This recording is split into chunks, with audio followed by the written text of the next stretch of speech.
Hello, good morning students. It's Gurpal Singh, your accountancy and economics teacher. So in this video beta today we are going to discuss one numerical related to sales return book. Before starting numerical, I will tell you about sales return book. What is sales return book?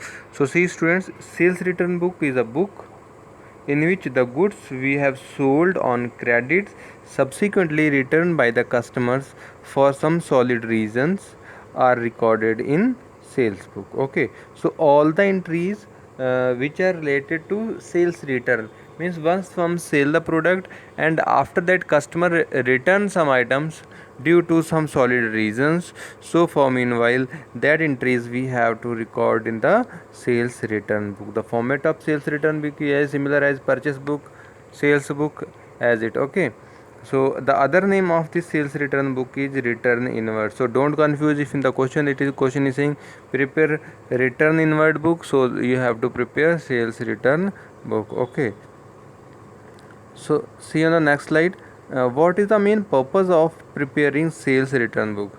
So the first purpose is to record the return of merchandise sold on credit does not contain the particular of credit return when were sold on cash. Means जो भी transaction हमने cell करी हैं, cell की हुई हैं और वो सारी कैश पे हुई हैं, सॉरी क्रेडिट पे हुई हैं, उन सभी को रिकॉर्ड करना मेन पर्पज़ है इसका. ठीक है, और यह सेल्स रिटर्न बुक जो भी गुड्स कैश पे सेल हुए हैं और फिर रिटर्न हो रहे हैं उनको रिकॉर्ड नहीं करेगी. ठीक है, पहला पर्पस. दूसरा है कुछ टाइम क्या होता है कि are buyers return are goods to use due to not matching with their sample और एनी रीज़न, कि जो भी हम लोगों ने उनको सैम्पल दिया है उस सैम्पल की वजह से वो लोग प्रोडक्ट को यूज़ नहीं कर पा रहे हैं. ठीक है, so in that case they have to return. So for that we have to prepare sales return book beta. Okay, now see, I'm going to explain question number 4 of NCERT book. So please open your NCERT book now. Question number 16. So see on the screen, question is prepare return inward journal book. Return inward journal book means sales return book. ठीक है, क्या मतलब होता है इसका? Sales return book. ठीक है, of MS Bansal electronic of November 5. तो फर्स्ट ट्रांजैक्शन कह रहा है mister Gupta traders return the goods 1500. Gupta traders ने 1500 के रिटर्न करे. ठीक है, उसके बाद में हरीश ट्रेडर्स ने 800 के कर दिए. Rahul traders return for 1200 and Sushil traders ने कर दिए 1000 के. ठीक है, तो ठीक है, चलिए आपको फॉर्मेट दिखाता हूँ और इस तरह से आप लोग ट्रांजैक्शन कर लेंगे. ठीक है, तो फॉर्मेट एज इट सेम था. First of all you have to write sales return book.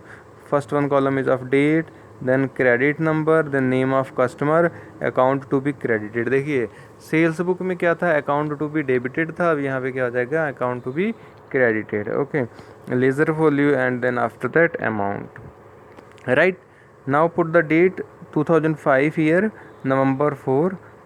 On November 4 Miss Gupta traders return 1500. Okay, so in amount column directly you have to write 1500. If you want to open detail amount, तो then you can also open detail column. If more adjustments are, यहाँ पे तो simply बेटा 4 traders थे और चारों का direct amount निकला हुआ है, इसलिए हम लोगों ने डिटेल का कॉलम नहीं खोला है. अदरवाइज़ इफ़ यू विश तो आप डिटेल का कॉलम भी स्टार्ट कर सकते हैं साथ में. ठीक है, नवंबर ट्रेन को हरीश ट्रेडर्स ने रिटर्न किया था 800 का, लिख दिया. 18 को राहुल ट्रेडर्स रिटर्न फॉर 1200 लिख दिया.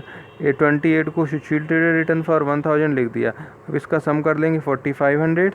सो सेल्स रिटर्न अकाउंट क्या हो जाएगा आपका, डेबिट हो जाएगा. क्या हो जाएगा, डेबिट हो गया. तो इसी के साथ ये क्वेश्चन फिनिश हो गया. उम्मीद करता हूँ आपको क्वेश्चन समझ में आ गया होगा. ठीक है, अगर आ गया है वीडियो को लाइक करिएगा, शेयर करिएगा. Thank you students, bye.